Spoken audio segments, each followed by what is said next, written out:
Praise the lord my dear brother and sister, सभी लोगों को जय मसीह की। आज का फिर से आपके बीच में एक नया विषय के साथ में आया हूँ। एक मसीह जीवन शैली कैसा होना चाहिए, एक मसीह लाइफ स्टाइल कैसा होना चाहिए, इसके ऊपर आज मैं कुछ बातों को रखना चाहता हूँ। आज के दिन, आज के समय में बहुत सारे लोग चर्च में गए रहेंगे, अपने जीवन को मसीह में व्यतीत करे होंगे। बहुत सारे लोगों ने प्रचार की सुना रहेंगे पास्टर के द्वारा। सो आज आपको मुझे सीखना समझना बहुत जरूरी है। आपको मुझे एक बात समझना होगा, मसीह जीवन शैली सिर्फ रविवार तक ही चर्च जाना या फिर आराधना करना उतना तक ही सीमित नहीं होना चाहिए, लेकिन उसके आगे भी और भी बहुत सारे बातें हैं जो आपको मुझे सीखना समझना बहुत जरूरी है। मसीह जीवन शैली ऐसा है जो हर परिस्थिति में, हर मुश्किल में, हर तकलीफ में, हर चिंताओं में उसमें डट के सामना करने वाला और मसीह को अपने साथ में लेके चलने वाला ऐसा होना चाहिए। अगर आप और मैं, हम सब अगर सचमुच यीशु मसीह के पीछे चलना चाहते हैं तो सबसे पहली बात हमारे सोच, हमारे व्यवहार, हमारा बातचीत सही होना बहुत जरूरी है। कई बार हम कलीसिया जाते हैं, वचन को पढ़ते हैं, प्रार्थना करते हैं, आराधना करते हैं, लेकिन हमारा सोच, हमारा व्यवहार, हमारे दूसरे के प्रति जो बातों को करना चाहिए सही प्रकार से वो चीज़ नहीं झलकता हमारे जीवन में।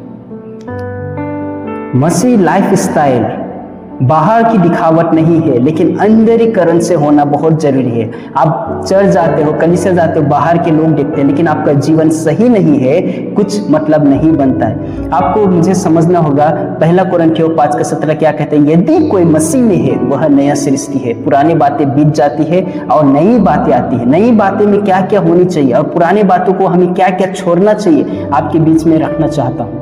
यदि कोई मसीह में आता है, मसीह जीवन व्यतीत करना चाहता है या फिर मसीह को लेकर चलता है, उसके अंदर किन किन बातों को छोड़ना चाहिए पुराने स्वभाव को? पहली बार आपका पुराना स्वभाव, पुराना चाल चलन, पुराना जीवन को आपको त्याग कर मसीह में सही से जीवन व्यतीत करने वाला बनना है। इसी में दूसरी बातों को भी इंक्लूड करना चाहता हूँ। आपका सोच, आपका समझ को बदलना होगा। परमेश्वर को जो पसंद है वैसे जीवन व्यतीत करने वाला आपको मुझे बनना और वैसे जीवन व्यतीत करने वाला बनना है। तीसरी बात आपको मुझे सीखना समझना बहुत जरूरी है। मसीह जीवन में क्षमा करने का बातों को नहीं पाया जा रहा है या फिर क्षमा करने की चीज उनके जहन में नहीं है, लेकिन एक मसीह जीवन आप व्यतीत करते हो, आपके दिल और आपके जीवन में दूसरों के प्रति क्षमा करने की ताकत होना बहुत जरूरी है।